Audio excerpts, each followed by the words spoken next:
Barang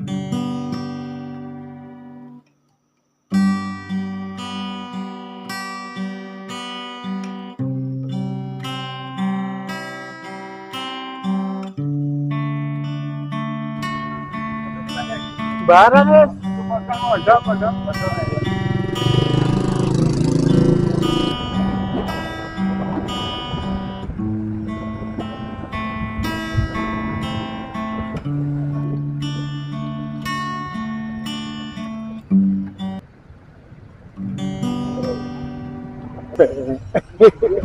Eh?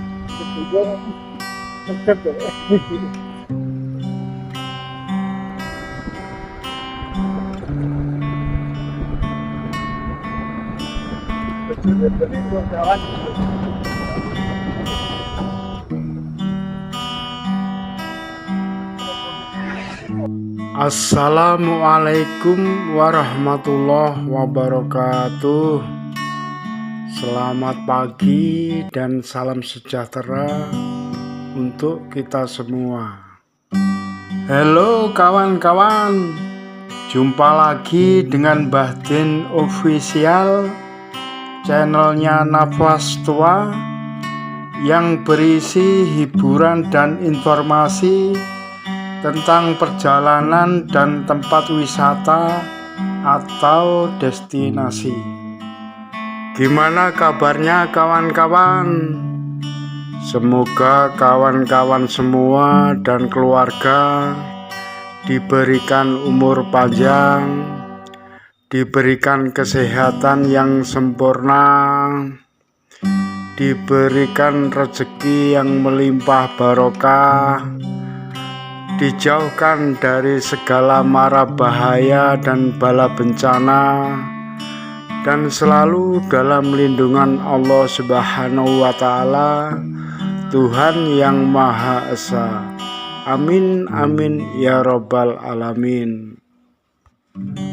Perjalanan kali ini akan saya mulai start dari depan Pasar Kasembon, Kabupaten Malang, menuju Desa Besowo, Kecamatan Kepung, Kabupaten Kediri. Gimana keseruannya, baik kondisi jalan maupun kondisi lalu lintasnya? Ayo tonton video ini sampai selesai. Bismillahirrahmanirrahim. Yo yo yo.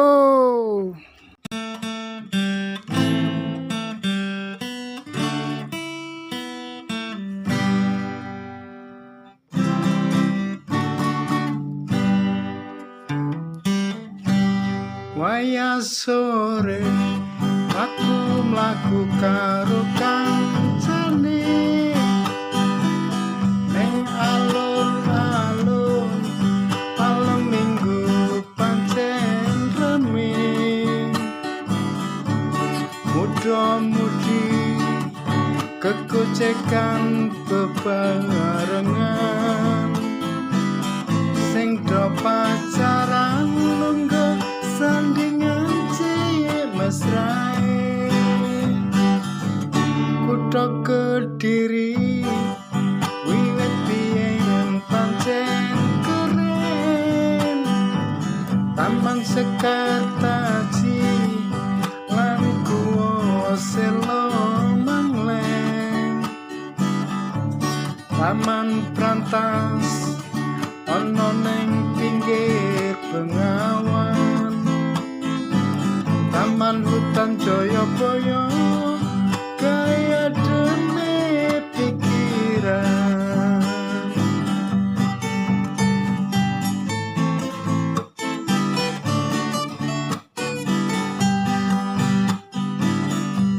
Taman Sumber Pandai, wisata sumber Cakarsi, Taman Balerang, Taman Krasek lan Surya Taman, Taman Bahagia, Taman Wisata Suwargo,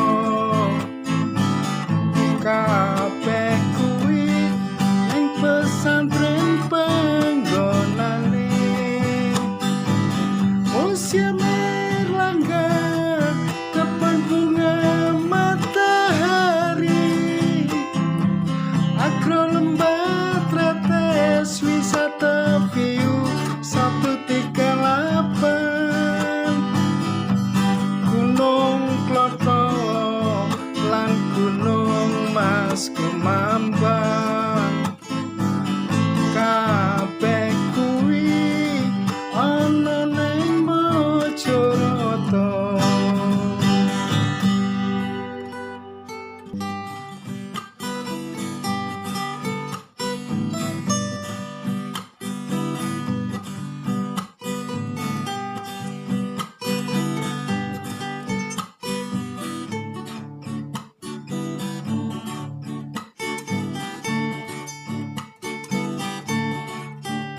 Taman Pagora, Sumber Cibut, Taman Tirtoyoso, Taman Gronggo, Taman Bejo, Taman Harmoni, Memorial Park, Jembatan Brawijaya, Jalan Roho, wes kilure jroning ati, stasiune ning Baluwerti panggonane, terminale Tamanan kuwi jenenge, Setono Pethek pasar tradisionale, Stadion Brawijaya kandange macan putih.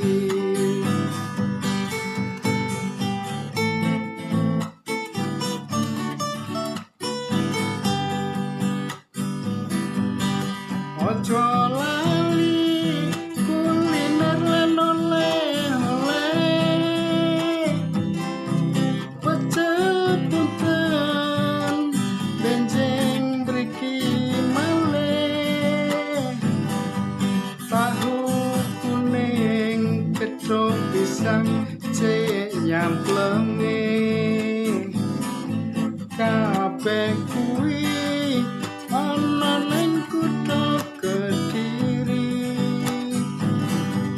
Ora ketinggalan karo seni tradisine, jaran kepang kethek okong wis kondang kaloka. Ayo dulur sing penasaran ro critaku iki, ndang kokteno dijamin ora bakal rugi.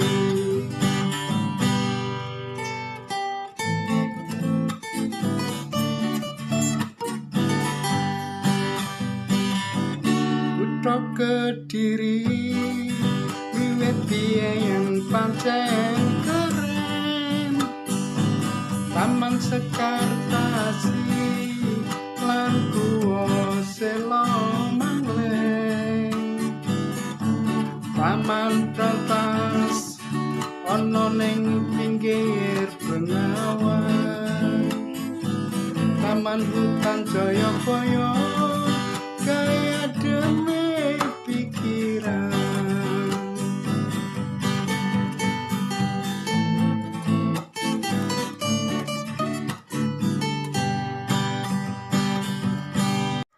Oh iya kawan, supaya channel ini bisa berkembang dan saya lebih giat lagi untuk membuat video. Kalau kalian suka dengan video ini, tolong like, share, subscribe. Terima kasih.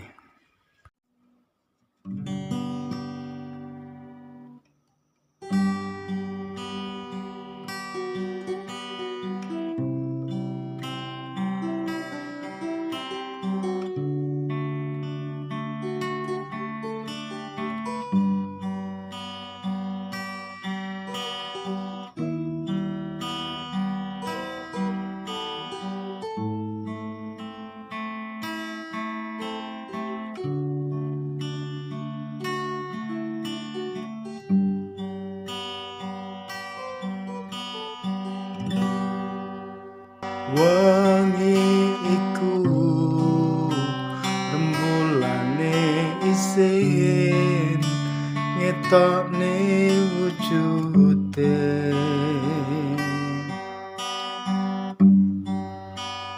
langit mendung uga nutupi cahyane lintang, sumilire angin sansaya handutut ati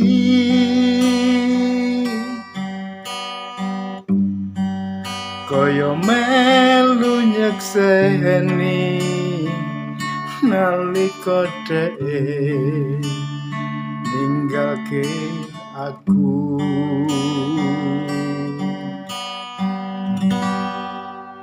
Neng plendrang kene aku lan kowe biyen ketemu, ngucap janji prasetyo ing lahir terus ing ati.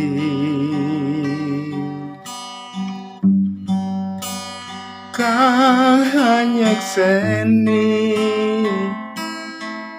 langit uga bumi,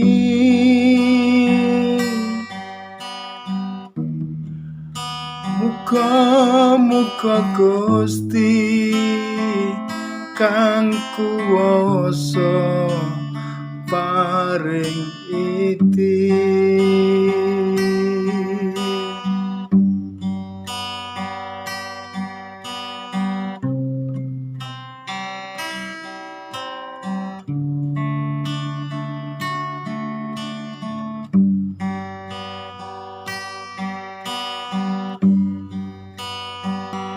Saiki wis ana kowe sing kemati, bebasane mangan sapiring wong loro, yen turune saben wengi mung gelar kloso nanging ragae lunture tresnamu marang aku.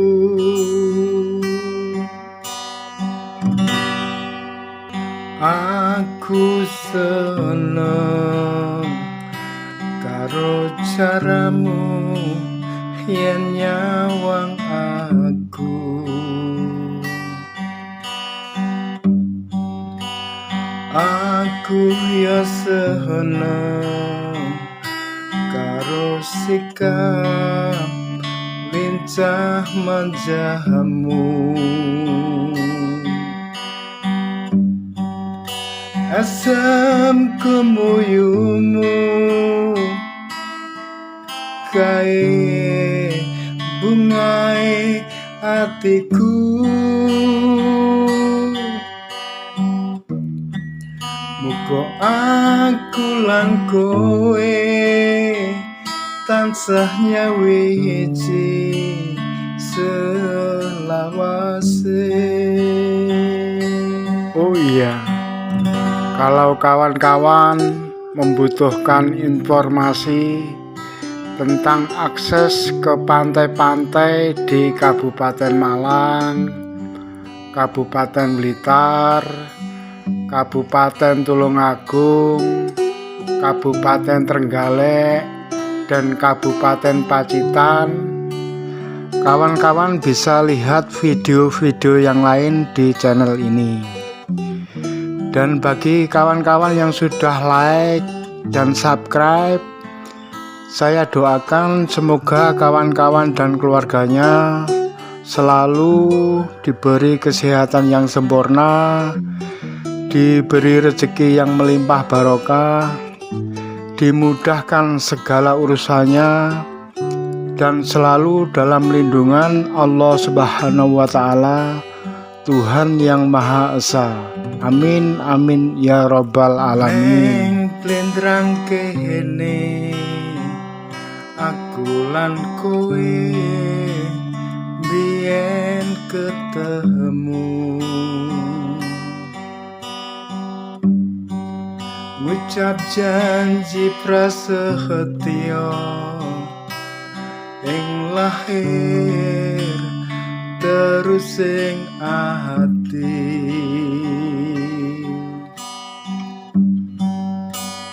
Kang nyekseni langit uga bumi.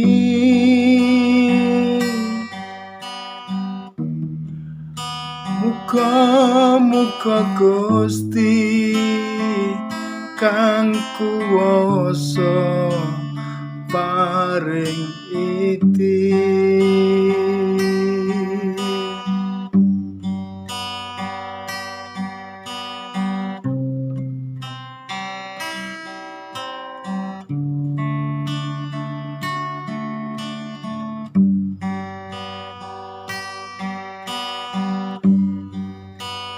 Saiki wis ana kowe sing gemati, bebasane mangan sapiring wong loro. Yen turune saben wengi mung gelar kloso, nanging ragae lunture tresnamu marang aku. Endahe rembulan sing ngetok wengi iki, isih endah lelatenmu marang aku. Endah lintang kawuryang ing wengi iki, isih endah rasa tresnamu marang aku.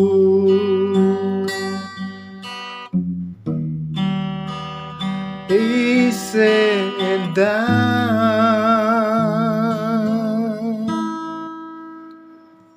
rasa tresnamu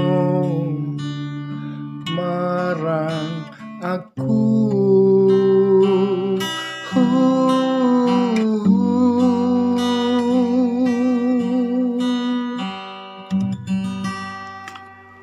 Oh iya kawan-kawan, mudah-mudahan video ini bermanfaat, dapat menghibur atau bisa buat referensi kawan-kawan untuk healing atau jalan-jalan bersama orang tersayang, atau sekedar escape atau lari dari rutinitas kantor atau pekerjaan lain, biar pikiran kembali fresh lagi, sehingga kedepannya kawan-kawan lebih semangat lagi menjalani rutinitas dalam pekerjaannya.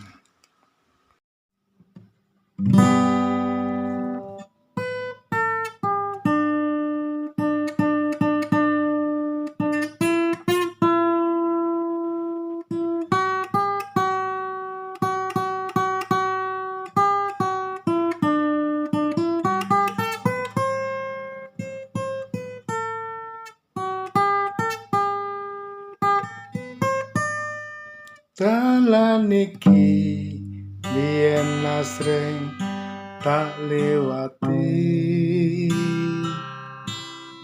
nalikane sliramu isih gemati. Ora krasa loh tumates rebes milih, eling sliramu saiki embuh ana ngendi. Neng wates siman sliramu nate prasetya, urip bebrayan nganti aja misahno. Watu kali konto uga melu nyeksekno, nanging jebule sliramu modho tresno.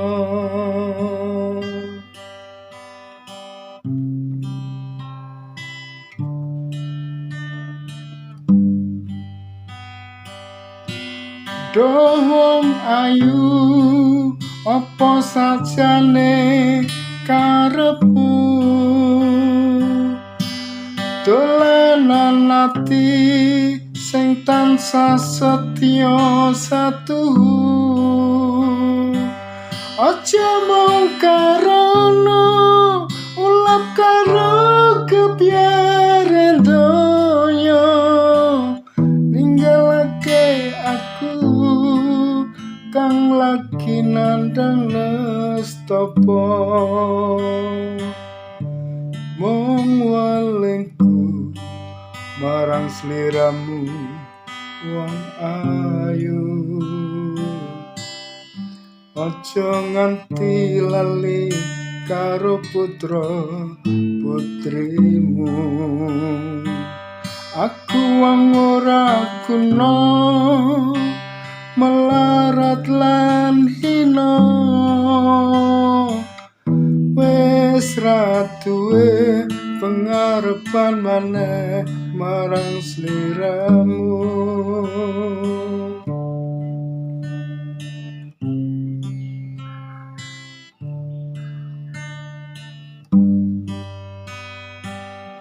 Nang wados iman sliramu nate prasetya, urip bebrayan nganti ajal misahno, waktu kali kunta uga melu nyeksekno, nanging jebule sliramu medhot tresno.